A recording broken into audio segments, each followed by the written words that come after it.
A giant, hairy creature, part ape, part man. Indians call him Sasquatch. They believe he is as gentle as he is powerful and mysterious. He's been seen many times in the rugged mountains and deep woods of the Pacific Northwest. The encounters have not always been peaceful. In 1924, a small group of men were working a mine in a canyon near Mount St. Helens in Washington. One night, the miners took their weapons inside and bolted the door. They thought they were secure for the evening. Outside, something strange was happening. The cabin was under attack. Boulders rained on the roof, and someone, or something, was trying to break in.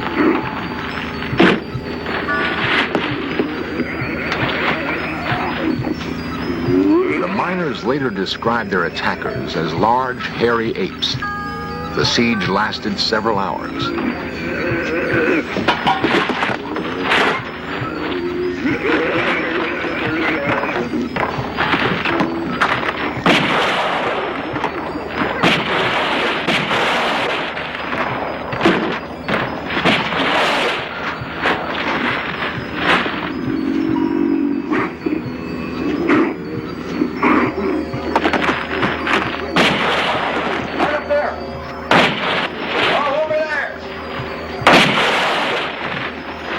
The miners escaped injury that night. The area now known as Ape Canyon is one of the many places in the Northwest where man continues his hunt for this elusive creature we call Bigfoot.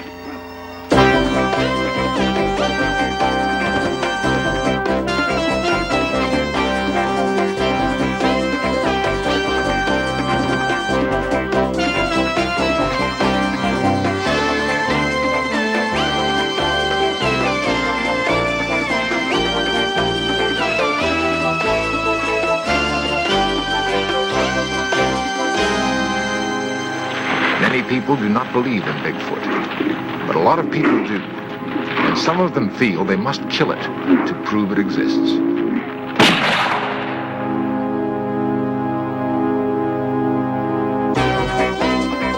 This series presents information based in part on theory and conjecture.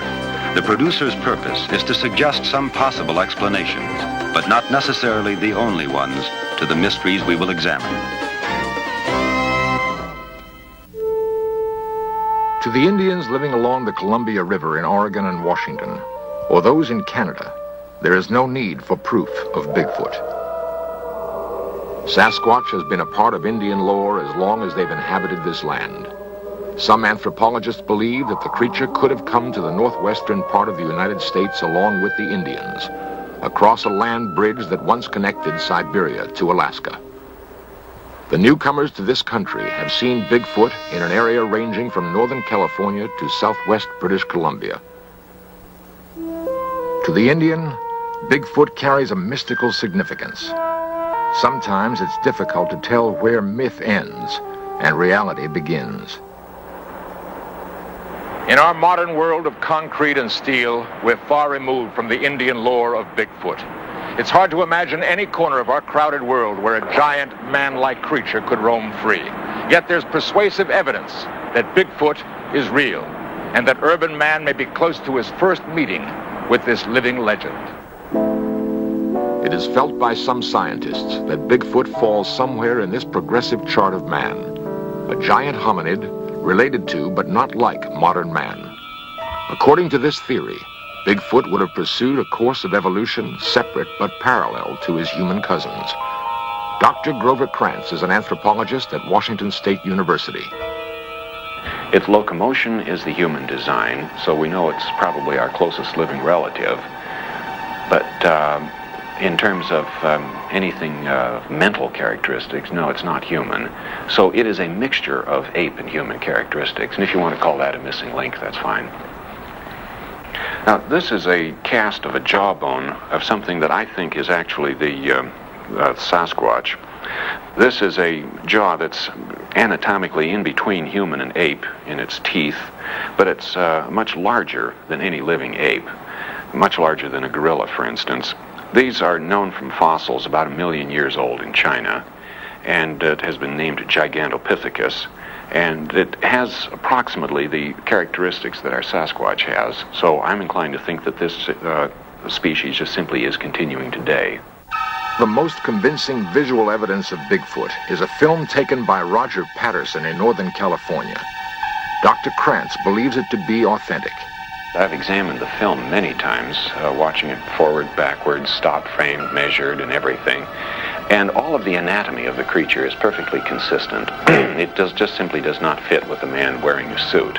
In fact, a suit of that size, we can establish exactly how big it is. There's no way a man could fit into it. The shoulders and chest are simply too wide. The feet are properly designed for carrying that kind of body weight, and that doesn't make any sense unless you've got a body of that size. And Patterson could not have faked any of this stuff. I talked to him about some of the things I saw, and he didn't even understand what I was talking about.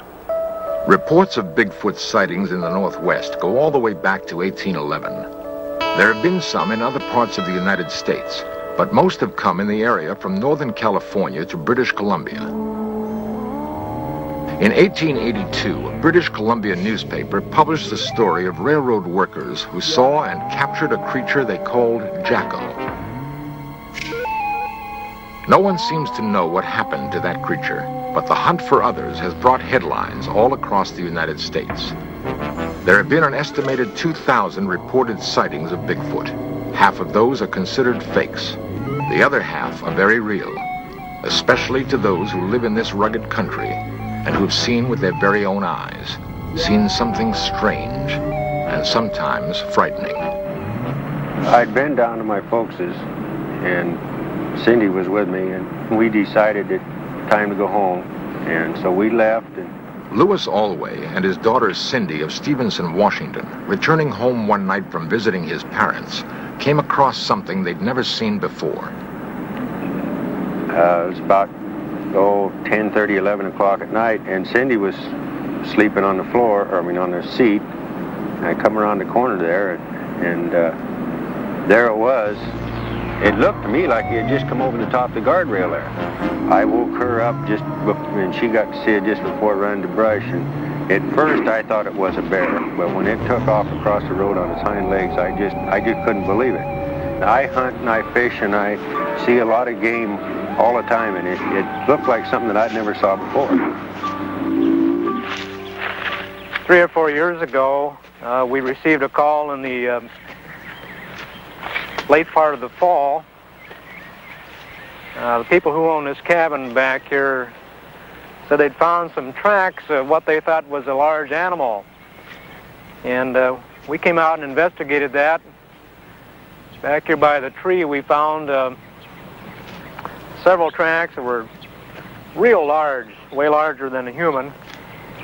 I sure wonder about it. Sheriff William Klausner of Skamania County in Washington has investigated tracks and talked with eyewitnesses. He's seen too much to be totally skeptical. The most unique thing about what we've learned from this is that the people who have either written or called, who have experienced the same kind of thing or had seen tracks, mention of a strong sulfur smell, and that's real unusual. As Sheriff Klausner says, the smell description is not unusual. James Strahan and Harold Teskey recently saw something on the roadside near Colton, Oregon. And there was a big, huge object on the left of the road, and I rolled the window down in the car, and this thing was approximately 3.5, 4 feet wide, about 6, 7 foot tall. And the odor of this animal, after I rolled the window down, was so offensive that I couldn't remain there any longer. And I was scared too. And I've been around the mountains and around animals a lot, and this thing truly scared me. And so I got out of there and rolled the windows up in the car and went on home. And the odor of that animal stayed in that car until the next morning. It was still in there. 1 mile outside the Dalles, Oregon, several members of the Bigfoot Investigation Project and Information Center climbed to an observation point. They're led by Peter Byrne, 50-year-old adventurer and former big game hunter in Nepal. Byrne has dropped his rifle in favor of camera and binoculars.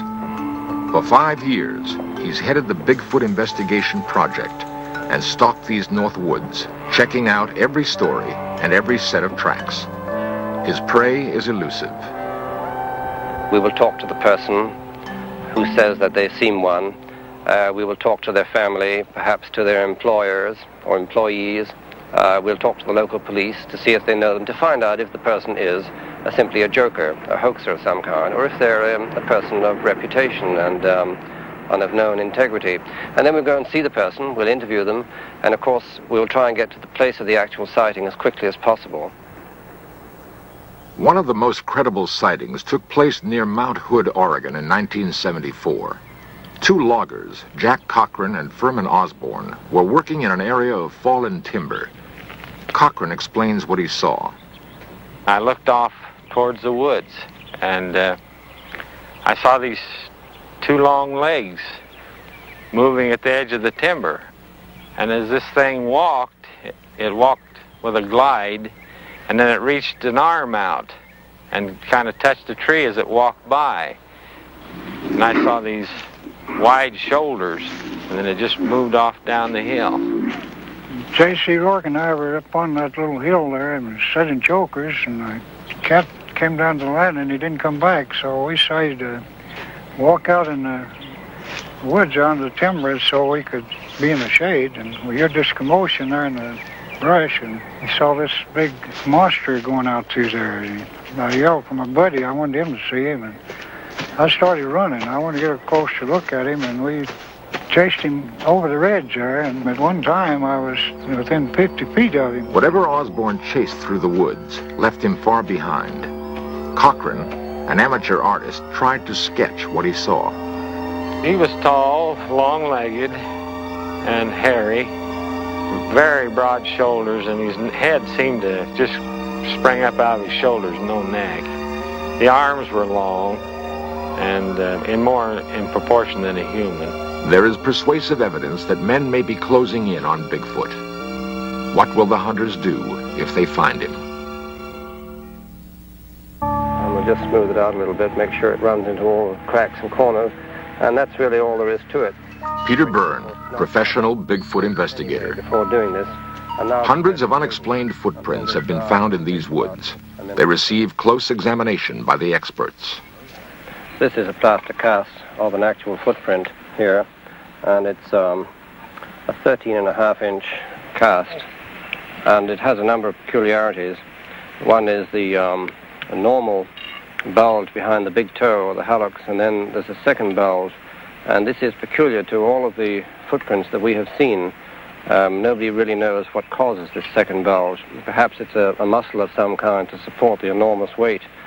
This is a cast of an individual that's very obviously crippled, and I studied this at some length and found these 2 bulges on the outside of the foot. Anatomically, they have to correspond to a couple of gaps in the bones on the foot themselves.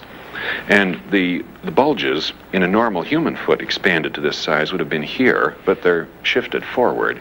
Well, anatomically, this means that the ankle weight is shifted somewhat forward. It's not just a gigantic human foot. It's the leverage has been redesigned. And this happens to be redesigned just exactly the way it would have to be for a 800-pound animal. So if the idea of that this was faked by somebody isn't quite so simple. If it was faked, it was done by a human anatomist who was a real genius, and he had to have laid out thousands of these fakes all over the place, and that just simply becomes impossible. Among the fakery that we have seen is a piece of film made in 1970 by a man in northern Washington. At first it looked very good. It was a man in a fur suit, of course. The particular man tried to sell it to us for $25,000. And he told us that the creature in this movie was 8 foot 6 inches in height. But when we found the area, we were able to do our own measurements, and we saw that the creature in the fur suit, or the man in the fur suit, was a little under 6 feet in height. This is, I think, is a good example of the kind of fakery that we have encountered through the years. Throughout the Northwest, there are hundreds of men hunting for Bigfoot. Don Peterson, Jack Sullivan, and James Huskin have searched for several years. They believe the hunt will end with a bullet. Well, I think eventually somebody's going to bring one in. It's the only way. Pictures aren't going to be enough because there's been film taken of one of these creatures anyway, and it's in dispute. Like Jim said, if we take a bunch of pictures, they're going to be under dispute, and if you can shoot one animal, you might be able to save the rest of them from everybody else from shooting them too. And that sets up a conflict among Bigfoot hunters. Does it have to be killed to prove it exists? Through the centuries, the mighty Columbia River separating Washington and Oregon has cut a deep gorge on its way to the Pacific Ocean. It is a big, rugged, beautiful land where man holds a deep respect for nature. In Stevenson, Washington, they passed an ordinance setting a $10,000 fine or 5 years in jail for killing a Bigfoot. The people living in this country have a special relationship to the woods. They depend on the land for their survival. They may not totally believe in Bigfoot, but they believe in the possibility. And they don't want it killed, at least not in their county. District Attorney Robert Leake. We didn't feel that if there was such an animal, that the animal had ever harmed anybody, or that it had done anything to deserve to be shot or captured. We need a piece of the body. Nothing else will be accepted. I think that there are many other ways of proving the existence of something other than killing that particular thing that you're trying to prove exists. My preference would be to locate a hunter who has shot and killed one, and perhaps because he thought he killed a valuable animal or a peculiar human, he might not have said anything about it. But if he would come forward, perhaps we could examine the place where he killed it, and we might find a few bones, and then the whole thing is settled right there. If we don't find such an old kill, then the only alternative remaining is to kill one now. And grisly as that sounds, I think that is probably what we'll have to do. I would strongly urge the doctor to reconsider that, especially if he thinks he's going to do it in this county, because we would enforce the ordinance. Why add more controversy to something that's already controversial? Although what we have to have is a specimen for scientific identification. I think it would be morally wrong. I see no reason. In fact, I talked to a small boy, a schoolboy recently, and he said some people say shoot one to prove that they're there. And then he said, supposing the one they shoot is the last one. Well, my answer to that is if they become extinct, so what? If they're not proven, it doesn't make any difference.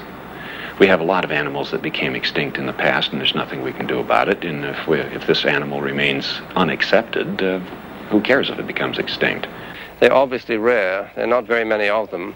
And as we see them, they could be a hominid form. It could be a man. To shoot one would be totally wrong. And we are totally opposed to this philosophy. While men ponder the dilemma, to kill or not to kill, many Indians wonder why this preoccupation with proving Bigfoot exists. To the Indian, there is no doubt. Many, like Mrs. Joe Washington, see the hunt for Bigfoot just another intrusion into their sacred past. You'll never be able to, you might say, civilize him like the white man done to us. He's somebody that belongs in the area that he chooses to live in. And if someone did bring him down,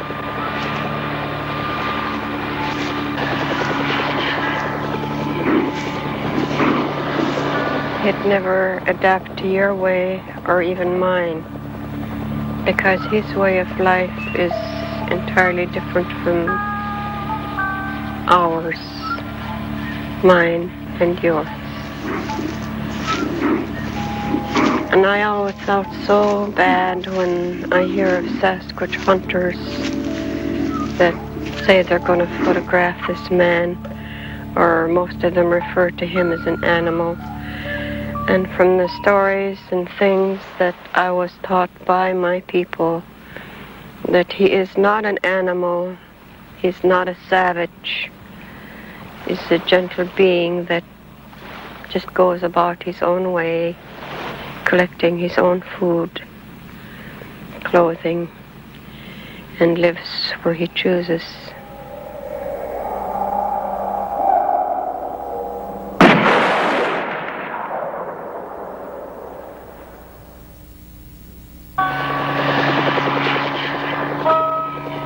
Man, with his ingenuity and machinery, continues to stalk this creature. A creature described by the Indians as a gentle being, wanting to live in peace in his own habitat.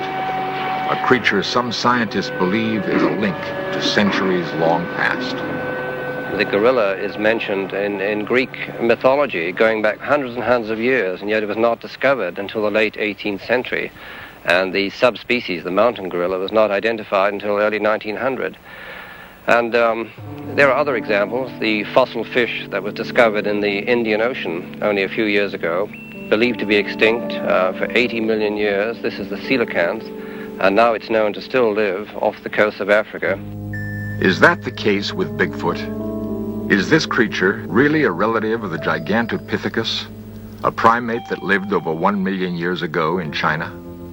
The land lends itself to hide such a creature. There is food for it to survive. It does not need man. But it may have to die at the hands of man to prove to him that there is such a thing called Bigfoot. If we assume that Bigfoot is real and that men are closing in on this seemingly gentle monster, then we must prepare for that first meeting. To have eluded us for so long, Bigfoot must understand men very well. The burden will be on us to understand him. Bigfoot may well be waiting for some sign that we're ready.